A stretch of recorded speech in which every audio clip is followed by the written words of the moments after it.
오늘 우리에게 주신 말씀 보겠습니다. 요한복음 12장 24절에서 26절 말씀입니다. 요한복음 12장 24절에서 26절 한 절씩 교독하고 마지막 26절은 다 함께 읽도록 하겠습니다.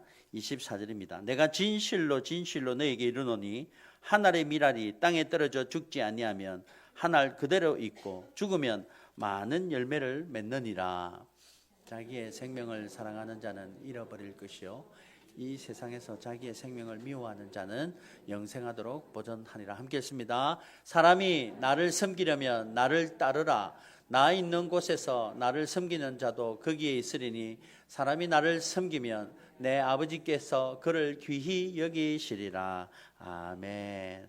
우리 다시 한번 기도하겠습니다. 하나님, 오늘 이 말씀이 선포되어질 때마다 우리의 마음밭을 옥토밭으로 섬겨 그 말씀이 심기어 열매 맺도록 인도하여 주시옵소서.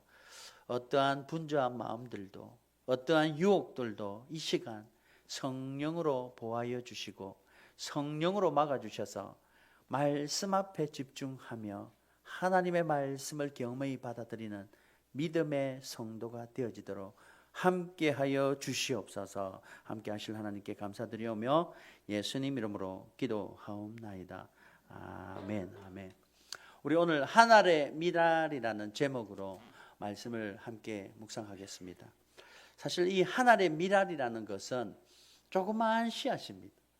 그 씨앗 밀알이 한 톨밖에 안 되는 게 심겨왔을 때 여러 톨이 되어서 밀알이 많이 열매가 맺어지지 않습니까?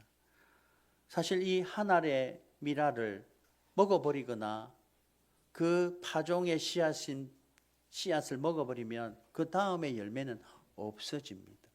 그래서 이 한 알의 밀알이 얼마나 중요한지 농부들은 우리들은 다 알고 있습니다. 오늘 예수님이 이 비유를 이야기하시는데요. 상황이 이렇습니다. 예수님이 이제 십자가에 죽기 얼마 안 남아서 예루살렘 성 안으로 들어가십니다.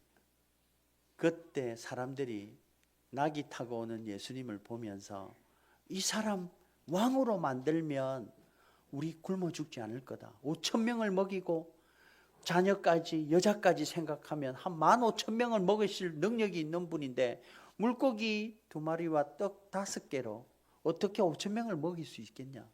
이분이 왕이 되면 우리나라 굶어 죽지 않는다. 그래서 사람들이 왕으로 오신 다윗의 자손 예수여 이러면서 호산나 호산나 외치며 왕으로 모시려고 그럽니다.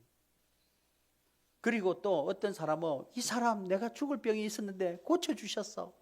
그래서 이분이 왕이 되면 병자들 아무도 없고 다 고침받아서 우리나라 건강한 나라가 되어 세계를 지배할 거야.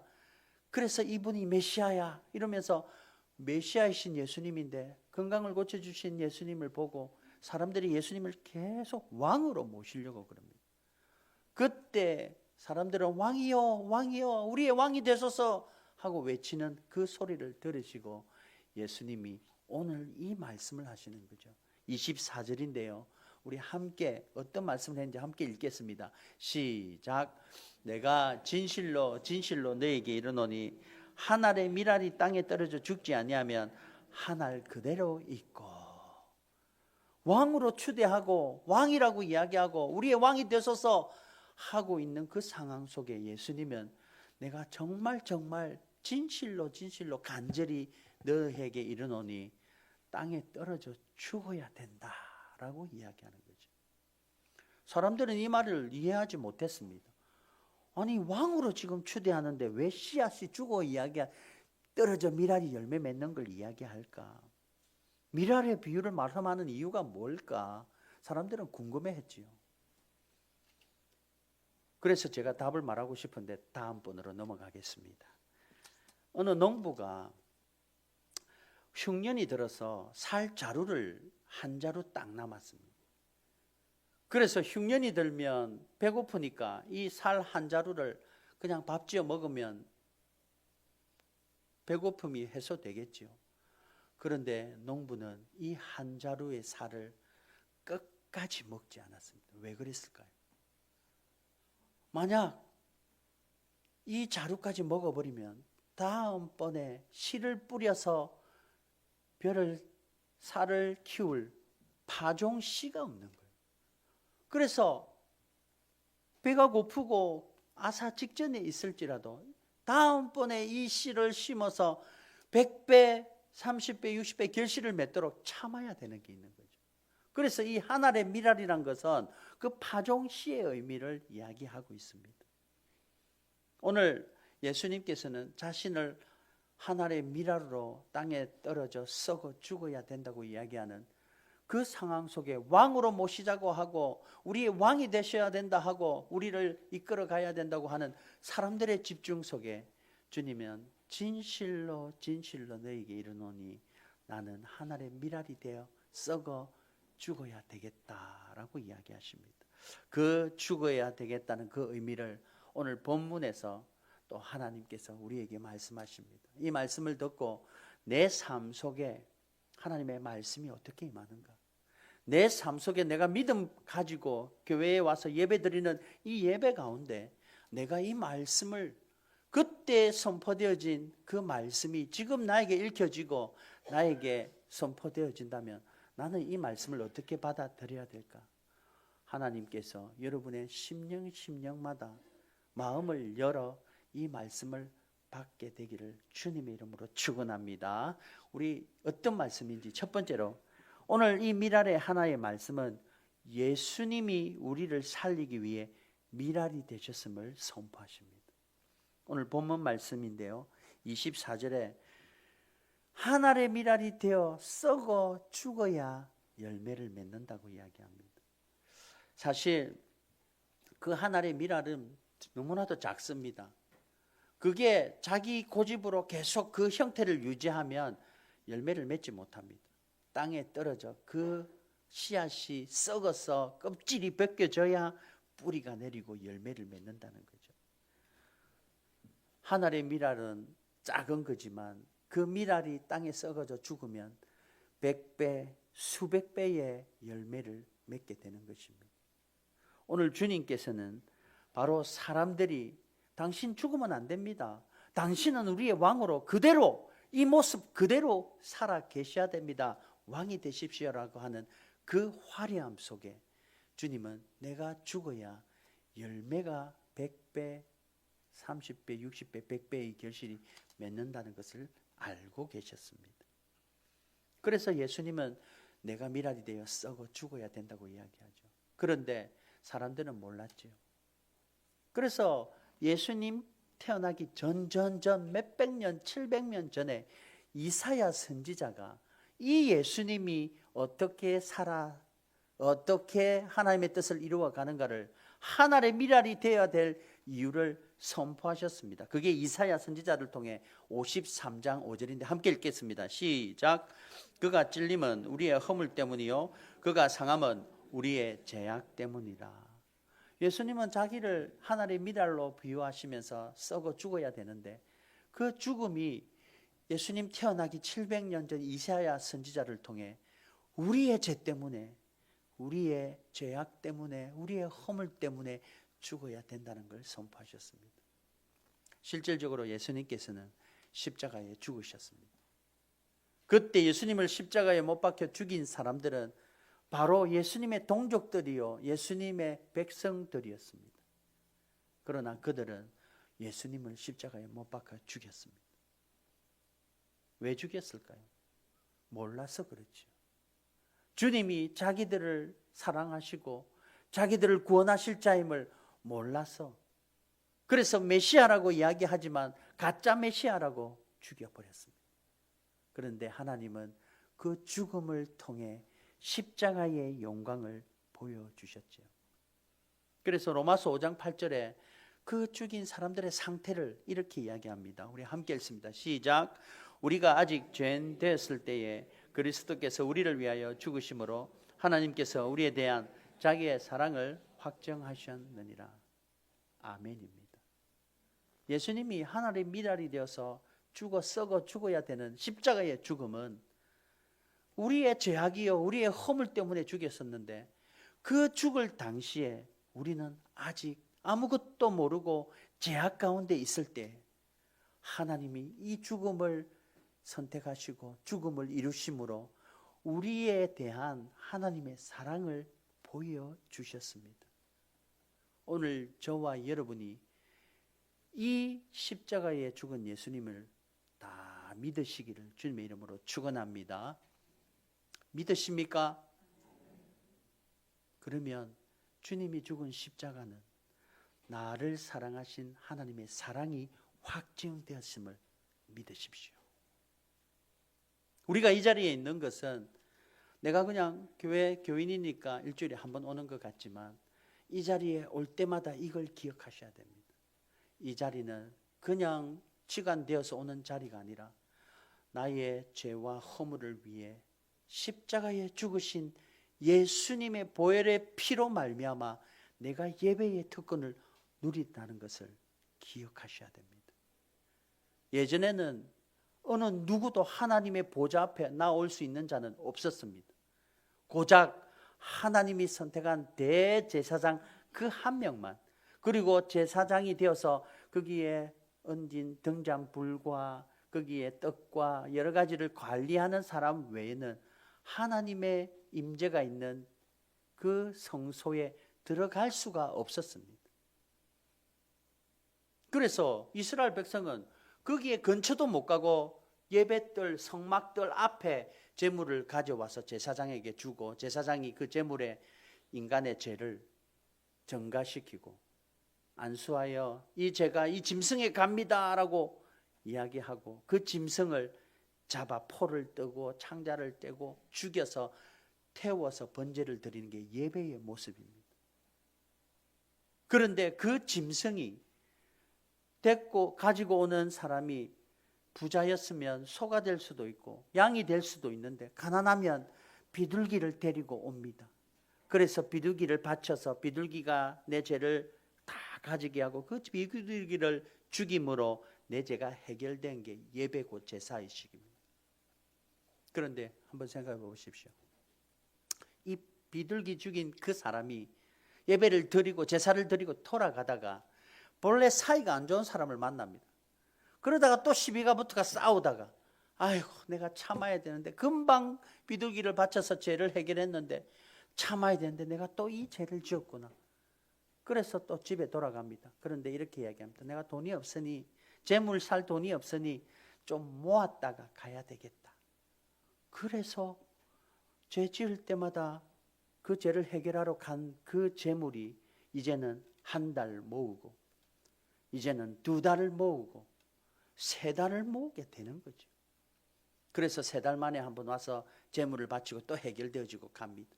가다가 또 삶의 터전 속에 죄와 허물과 여러 가지 욕심과 이런 것들이 하나님 앞에 또 쌓이기 시작하는 거죠. 그러니 하나님께서는 우리와 가까이 하고 싶은 하나님, 우리를 사랑하시는 하나님인데 죄가 있어서 우리와 가까이 하면 거룩하신 하나님 앞에 모든 죄는 멸하게 되지 않습니까? 그러니 가까이 할 수 없으신 그 하나님께서 가까이 하시려고 당신의 이름을 임마누엘이라 지으시고 우리에게 예배의 문을 열어주셨습니다. 매번 죄 지을 때마다 제물을 바쳤던 그 제물이 바로 십자가의 죽으심으로 하나님의 미랄이 땅에 떨어져 썩어짐으로 열매를 맺으며 그 죽으심이 이제는 매번 죄를 해결하기 위해 데리고 왔던 제물, 그 제물이 아니라 예수님께서 친히 하나님의 아들이신 그분이 친히 화목 제물이 되셔서 하나님과 우리의 관계를 회복시켜 주셨습니다. 우리가 믿는 믿음은 이 믿음입니다. 그냥 십자가에 달린 예수님만 믿는 게 아니라 그분이 내 죄를 해결하시러 제물이 되셨는데 직접 그 화물 제물 되신 그분이 우리의 죄악과 허물로 죽으셨고 그 죽음으로 말미암아 내가 하나님께 가까이 누리고 함께 할 수 있는 임마누엘 되신 하나님을 부르고 찾고 누릴 수 있는 예배자가 되게 하셨습니다. 오늘 우리가 드리는 이 예배는 바로 그 누군가의 죽음과 희생이 있는 그 예배인데 그게 바로 예수 그리스도가 화목 제물이 되셔서 예배의 특권을 열어주셨고 우리가 이 자리에 앉아있는 이 모든 예배는 특권을 누리는 하나님이 믿는 자에게 주신 큰 은혜의 특권인 줄 믿습니다. 그래서 예배는 소중한 겁니다. 어떤 것과도 바꿀 수 없는 겁니다. 나의 분주함, 나의 바쁨, 나의 모든 것보다 예수님의 십자가의 죽으심이 있는 이 예배가 우리는 소중하게 되어야 될 줄 믿습니다. 그걸 위해 예수님은 이 땅에 하늘의 미라로 오신 거죠. 그 죽으심으로 열매가 열렸는데 그 열매가 바로 저와 여러분이 예배의 특권을 누리는 열매가 되었다는 것입니다. 오늘 이 말씀이 나에게 예배의 특권을 허락하시고 믿음으로 하나님의 이름을 부르며 하나님께 화목하게 하신 예수님의 열매란 걸 기억하시고 감사하며 예배하기를 바랍니다. 예배하면서 감사로 경배하며 예배해야 될 줄 믿습니다. 그리고 이 하늘의 미랄이 됐다는 의미는 이런 의미가 있습니다. 오늘 제자의 삶은 미랄처럼 자신을 드리는 삶이 된다. 두 번째인데요. 요한복음 12장 25절입니다. 우리 함께 읽겠습니다. 시작. 자기의 생명을 사랑하는 자는 잃어버릴 것이요 이 세상에서 자기 생명을 미워하는 자는 영생하도록 보존하리라. 주님께서 자기가 죽으셔서 미랄이 되어 썩어 죽으셔서 이제 우리들에게도 너희들도 나를 따라 미랄이 되어야 된다는 제자도를 이야기하시면서 그 제자도의 첫 번째가 네 생명을 사랑하는 자는 잃어버리고 자기 생명을 미워하는 자는 영생을 보존하리라고 이야기하십니다. 저 말을 보면 내 생명을 어떻게 미워할까? 문자적으로 보면 힘들지요. 그러나 이런 말씀입니다. 모세가 하나님의 선택한 물에서 건진 자 아닙니까? 그래서 모세가 태어날 당시에 이스라엘 백성의 인구가 점점 늘어나니까 그 애굽 왕이 남자는 다 나일강에 빠져 죽여라, 여자만 키워라, 그 명령을 내렸습니다. 그때의 왕은 이런 명령을 내릴 권력이 있는 왕이었죠. 왜 그랬습니까? 노예로 키우는 후손들이 남자들이 점점 건강해서 늘어나니까 군사력이 되는 거예요. 그러니까 쿠데타 일으키면 애굽 나라가 위태로우니까 남자들 2살 이하의 남자들은 다 죽여라, 나일강에 던져라. 그런데 하나님께서 모세를 이뻐 보셨습니다. 그래서 숨기다가 울음이 커지니까 하나님께 맡깁니다라는 의미로 조그마한 광주리를 만들어서 물에 떠내려가 모세가 헐러 물에서 잘 견뎌서 바로 공주 왕 앞에 가게 됩니다. 바로 공주가 모세를 보는 순간 너무나도 이뻐서 자기 양자로 삼았습니다. 그래서 모세는 양자로 바로 왕자로 살았습니다. 그런데요, 모세가 그 인생 속에 그 왕자로 자라면서 40살까지 궁전에서 살았는데 얼마나 누렸겠습니까? 이스라엘 백성은 먹는 것 전전긍긍하는데 왕자로, 애굽 왕의 왕자로 자란 모세는 먹는 거 걱정 없이요, 배우는 거 걱정 없이 호화롭게 자랐습니다. 그런데 하나님이 모세를 사용하시기 위해 모세를 이렇게 사용하십니다. 성경은 이렇게 이야기합니다. 히브리서 11장 24절 25절인데요. 함께 읽습니다. 시작. 믿음으로 모세는 장성하여 바로의 공주의 아들이라 칭함을 받기를 거절하고 도리어 하나님의 백성과 하나님 고난 받기를 잠시 죄악의 낙을 누리는 것보다 더 좋아하고, 오늘 하나님은 히브리서를 통해 이렇게 모세를 해석하십니다. 화려한 애굽의 그 문화, 죄악, 하나님을 모르는 죄악 가운데 화려함을 포기하고 하나님의 백성과 함께 고난 받기를 좋아했다라고 이야기합니다. 오늘 예수님이 자기는 미랄이고 죽게 되었고 너희들도 너희 사랑하는 생명을 사랑하면 잃어버릴 것이고 너희 생명을 미워하는 자는 영생을 얻는다, 보존하리라 하는 저 말씀은 우리가 누리는 화려함과 우리가 누리는 자약 가운데 누리는 세상 속에 누리는 편리함보다 하나님 함께하는 믿음의 길을 걸어가는 걸 더 좋아하고 그 길이 하나님이 영생을 보존하게 하는 믿음의 길이란 걸 선포하고 계십니다. 우리 믿음 처음에는 이렇게 생각하지요.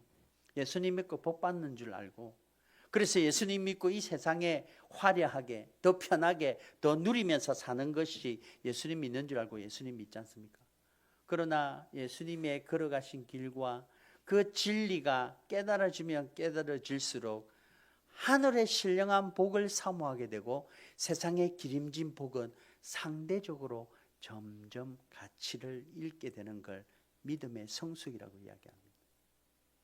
신앙 초기에는 이 세상의 복을 달라고 기도하지만, 믿음이 깊어지면 깊어질수록 세상의 복보단 하늘의 영원한 복, 기름진 신령한 복을 원하게 되는 것입니다.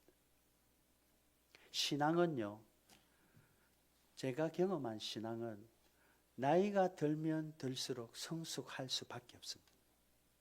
그래서 우리 장로교는 장로를 어른이라고, 엘더라고 부릅니다. 신앙과 삶이 연세가 이신 엘더라고, 어른이라고 부르죠. 왜 그러냐면 이렇습니다.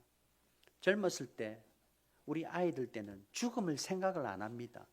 죽음이 무슨, 눈으로 죽는 것도 못 보는데요, 잘. 그래서 죽음에 대한 의미를 연약하게 생각합니다. 잘 안 합니다. 그러나 나이가 들면 들수록 내 몸이 말이 듣지 않고 건강이 어려움이 오고 힘듦이 오면 그때부터 죽음에 대해서 고민하기 시작합니다. 그러나 세상 사람들은 그 죽음을 이기기 위해 건강과 모든 것들을 다해요. 자기가 가진 것 다 해요. 이것을 유지하려고 권력과 명예와 권력을 사용해서 유지하려고 합니다. 그러나 나이가 들면 들수록 믿음의 사람들은 이게 내 힘으로 되는 게 아닌구나라는 걸 깨닫게 됩니다. 그리고는 그러면 내가 믿는 하나님이구나. 그래서 하나님을 더 관심 가지고, 그래서 죽음이 가까워지면 가까워질수록 영생에 대한 생각을 가지게 됩니다. 믿음에 대한 생각을 가지게 된다는 거죠. 그러면서 이 믿음에 대해서 하나님을 알고 예수님을 알기 시작할 때부터 믿음이 점점 성숙되게 되는 것입니다. 오늘 저와 여러분의 믿음이, 여러분의 인생 마음대로 자신감 있게 하는 세월은 이제 다 지났지 않습니까? 그렇다면 이제 내가 남은 여생, 하나님이 내 인생의 주인임을 믿음으로 고백하고, 이제 내 마음대로 안 되는 내 인생, 내 마음대로 되면 내가 주인인데 내 마음대로 안 되는 내 인생, 내 마음대로 되면 내가 주인인데 내 마음대로 안 되는 건강, 내 마음대로 되면 내 자식인데 내가 마음대로 안 되는 내 자식조차도 하나님께 맡기는 믿음이 되어야 될 것입니다. 그래서 그 믿음을 가지고 하나님 앞에 말씀을 통해 깨닫고 하나님이 무엇을 원하시는지, 내 인생의 주인이신 그 하나님께 내 삶을 하나하나 드리며 오늘보다 나은 내일의 믿음의 한 걸음이 되어야 될 줄 믿습니다. 그래서 세상은 계속 이렇게 이야기합니다. 너 자신을 먼저 생각하고 네 건강을 먼저 생각하고 네 손해 보지 말고 너의 이익을 지켜라고 세상은 이것이 지혜로운 자고 이야기하지만, 성경은 너 자신을 먼저 생각하지 말고 하나님의 뜻을 구하고 정직히 행하여 손해가 있을지라도 정직히 행하라 그러고, 그리고 네 이익이 아니라 남이 더 낮게 여기는 삶을 살아라고 성경은 이야기합니다. 오늘 우리의 믿음은 하늘의 미랄이 되신 주님처럼 우리도 내 삶을 하나님 뜻을 이루어가는 그 일에 오늘보다 나은 내일의 믿음의 한 걸음을 옮기는 저와 여러분이 되시기를 주님의 이름으로 축원합니다. 그래서 예수님께서 이 말씀을 정확하게 우리에게 주십니다. 마가복음 8장 34절인데요. 함께 읽습니다. 시작. 나를 따르려거든 자기를 부인하고 자기 십자가를 지고 나를 끄시니라. 이 신앙의 길은 자기 부인의 길입니다. 내 생각보다 하나님의 뜻을 따르는 것이고요. 그리고 내 욕심보다 하나님의 나라를 먼저 구하는 거고, 내 편안함보다 주님의 뜻에 순종하는 것에 맞춰서 내 길을 걸어가는 그 삶이 하늘의 미랄의 삶이란 거죠. 여러분, 우리 가정에서 한번 생각해 보십시오. 우리 자녀를 키울 때 부모의 희생이 없으면 자녀가 자라겠습니까? 자녀들은 왜 태어나게 해서 키워줘야지라고 이야기를 하고 버릇없이 잔소리한다고 이야기하지만 부모는 그들의 사랑과 그들의 앞날과 그들의 전부 그들을 위해, 우리 자녀들을 위해 우리의 삶을 희생하지 않습니까? 가정뿐만입니까? 교회도 마찬가지입니다. 누군가는 해야 되고 누군가는 고난을 받아야 되고 누군가는 앞에서 해야 됩니다. 그러나 누구는 하는데 누구는 안 하고, 누구는 섬기는데 누구는 섬김을 받기만 하지 않습니까? 오늘 주님은 너를 부인해라.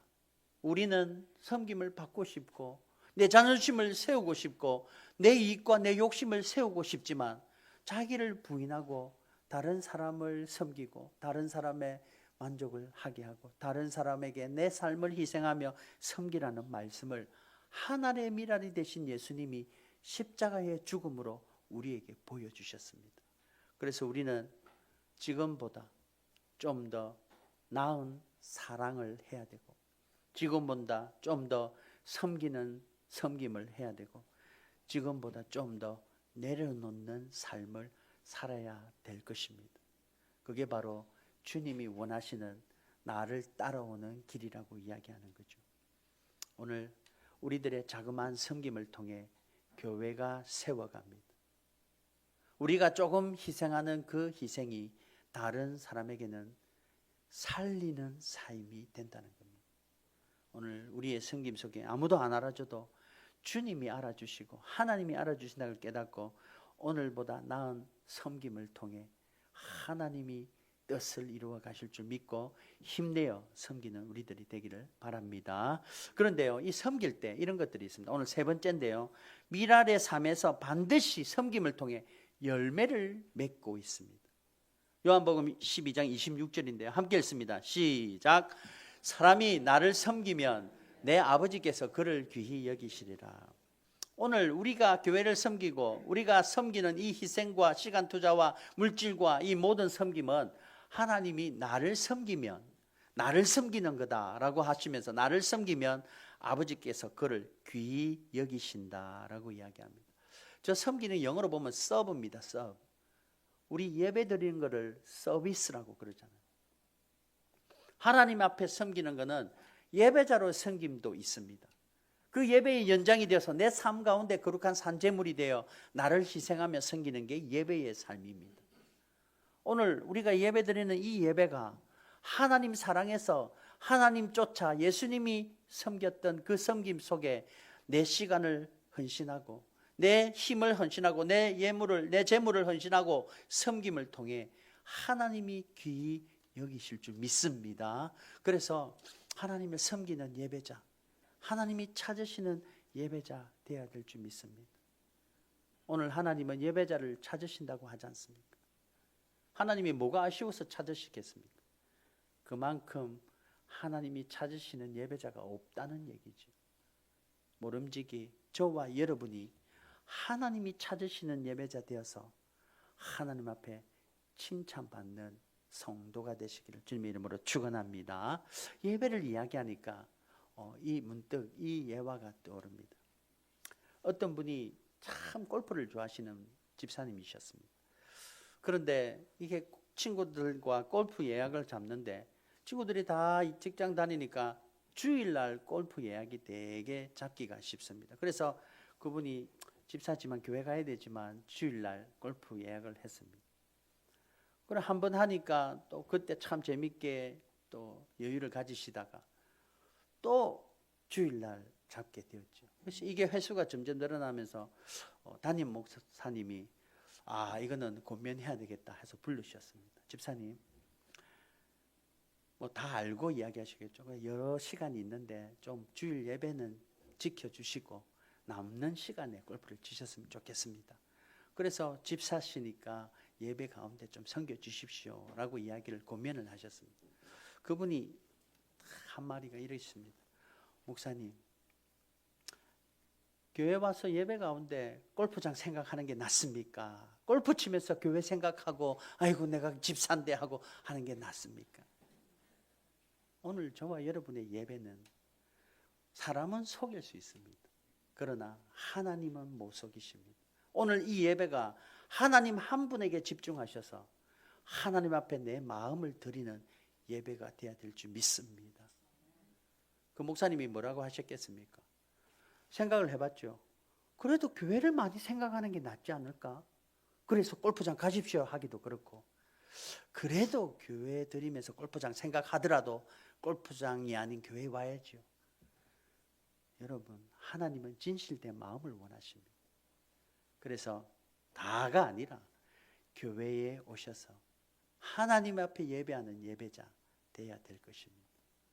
오늘 이 섬김은 예배를 섬기든 예배에 참석하든 교회에 헌신하고 봉사하든 내 삶 가운데 이웃들에게 섬기든 모든 섬김은 바로 하나님께서 그 섬김을 귀하게 여기신다는 겁니다. 그러고 보면 이 미랄이 열매를 맺는데요, 우리가 모든 열매는 이렇습니다. 씨앗을 뿌려 삭이 나고 이사와 줄기가 나고 이제 열매 맺기 위해서 뭐가 딱 있냐면 꽃이 핍니다. 그죠? 꽃이 화려하게 핍니다.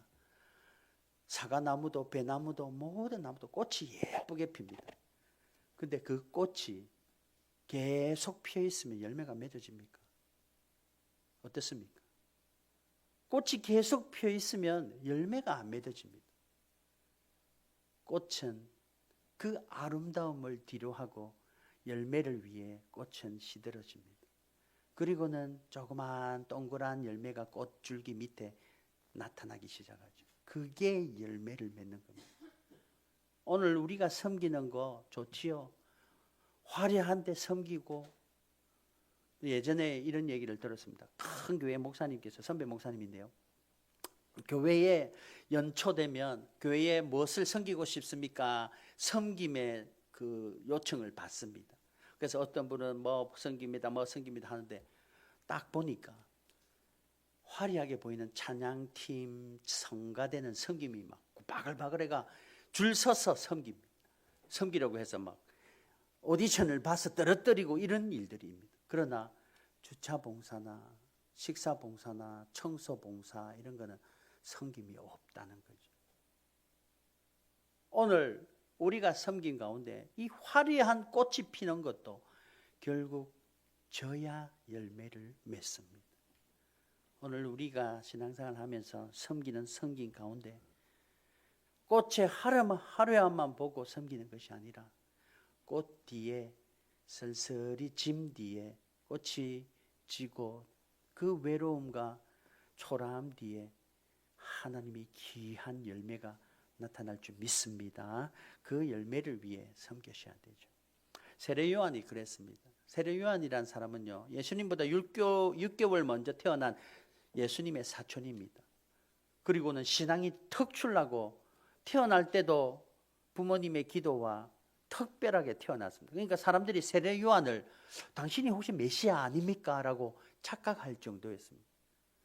그래서 세례 요한이 나는 아니다, 예수님 메시아가 진짜 올 거다라고 이야기하시고 제자들을 가리켰는데, 제자들이 점점 늘어나서 너무나도 많은 제자들이 있었습니다. 그런데 예수님이 때가 되어 예수님이 사역을 할 때 메시아라는 소리가 들리기 시작하니까 제자들이 선생이요, 예수님이 메시아 맞습니까? 그때 세례 요한이 뭐라고 이야기하냐면요, 나는 쇠하여야 하고 그는 흥하여야 하리라 라고 이야기합니다.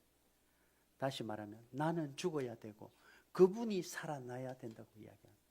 세례 요한에게 그 흥해야 되는 그분이 세례 요한 앞에 와서 나를 세례 주십시오 라고 했습니다. 세례 요한이 당신이 무슨 나에게 세례를 받습니까? 메시아인데. 그러나 예수님은 나에게 세례를 주십시오. 그래서 세례 요한이 예수님을 세례 줬습니다.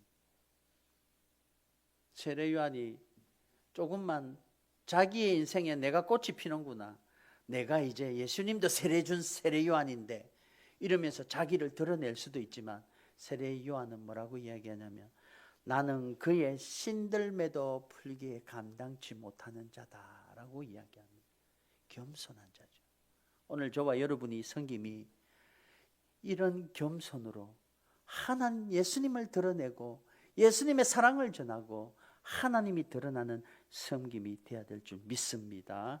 그래서 우리가 섬기는 이 섬김은 하나님은 귀히 여기신다라고 이야기합니다. 하나님께서는 기뻐하시는 것은 꽃도 아니요 많은 가지도 아닌 열매를 원하십니다. 꽃은 화려함은 물러가고 오직 하나님만 드러나는 열매가 되어서 열매 안에 또 다른 하나의 미랄이 되어난다는 것을 여러분 기억하시고 우리가 섬기는 이 섬김 별거 아닌 이 섬김이 하나님이 뜻이 이루어지는 귀한 섬김의 열매가 되기를 주님의 이름으로 축원합니다. 말씀 뵙겠습니다. 예수님은 먼저 하나의 미랄이 되셨습니다. 그리고 미랄이 되셔서 십자가에 죽으심으로 말미암아 우리들에게도 하나의 미랄이 되어라고 이야기하십니다. 그러나 그 하나의 미랄은 화려한 꽃을 피는 섬김이 아니라 아무도 모르는 섬김의 자리에서 헌신과 희생과 또 다른 희생의 미랄이 되고 또 다른 섬김의 미랄이 되어서 영혼을 살리고 하나님의 뜻을 이루어가는 귀한 저와 여러분의 섬김이 되기를 주님의 이름으로 축원합니다. 우리 교회가 목자 모임을 합니다. 목자 모임 할 때 힘든 게 너무나도 많습니다. 식사를 준비해야 되고 그런 것들을 누군가는 해야 됩니다. 그게 힘들어서 못할 수도 있죠. 그러나 그 힘듦이 하나님을 섬긴다는 걸 여러분 기억하십시오. 예수님을 섬긴다는 것을 기억하십시오. 사람을 섬기면 눈에 보이니까 섬길 수도 있지만 눈에 안 보이는 하나님을 섬기는 마음으로 섬기면 힘듦과 어려움이 기쁨이 되고 소망이 되고 하나님 앞에 더 감사로 섬기게 된 줄 믿습니다. 오늘 이 말씀을 뒤로 하고 나의 교회의 생활과 내 삶의 생활과 나의 가정에서 삶의 터전에서 직장과 사업장과 여러 곳에서 이 섬김이 흘러 넘쳐 하나님의 사랑이 흘러 넘치는 저와 여러분의 삶이 되시기를 주님의 이름으로 축원합니다.